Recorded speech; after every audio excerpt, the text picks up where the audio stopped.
This is Exodus 10, the plague of locusts. Then the Lord said to Moses, "Go to Pharaoh, for I have hardened his heart and the hearts of his officials, so that I may perform this miraculous sign of mine among them, that you may tell your children and grandchildren how I dealt harshly with the Egyptians, and how I performed signs among them, that you may know that I am the Lord."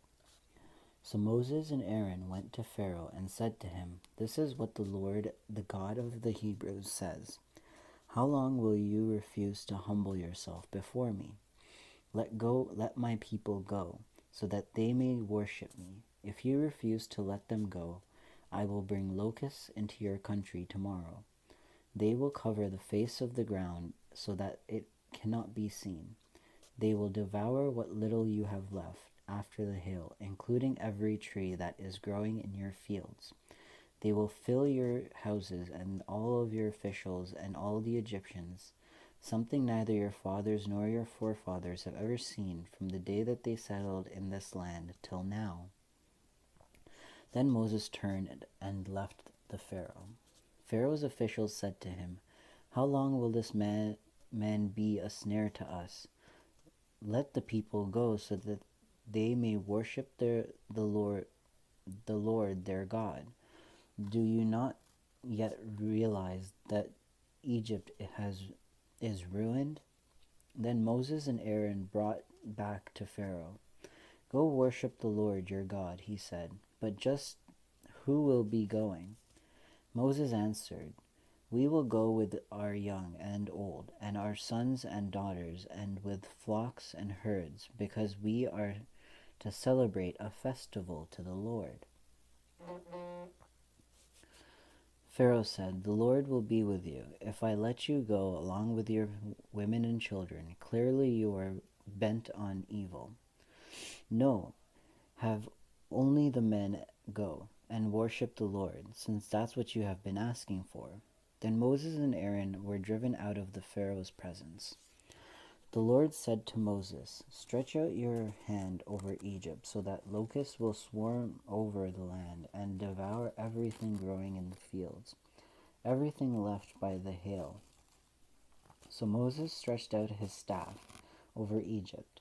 The Lord made an east wind blow across the land all that day and all that night. By morning the wind had brought the locusts.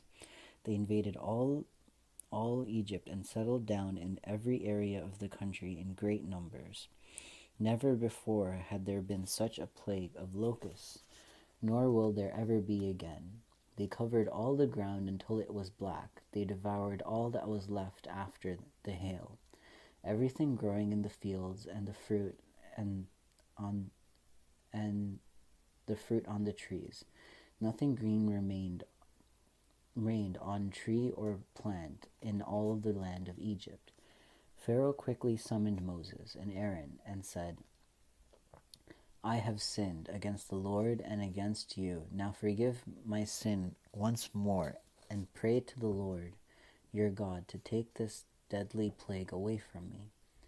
Moses then left Pharaoh and prayed to the Lord, and the Lord changed the wind to a very strong east wind, which caught up the locusts and carried them into the Red Sea. Not a locust was left anywhere in Egypt, but the Lord hardened Pharaoh's heart, and he would not let the Israelites go.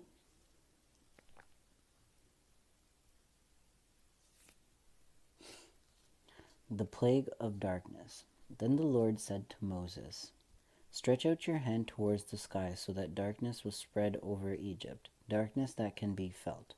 So Moses stretched out his hand towards the sky, and total darkness covered all Egypt for 3 days. No one could see anyone else or leave his place for 3 days. Yet all the Israelites had light in the places where they lived. Then Pharaoh summoned Moses and said, "Go worship the Lord. Even your women and children may go with you.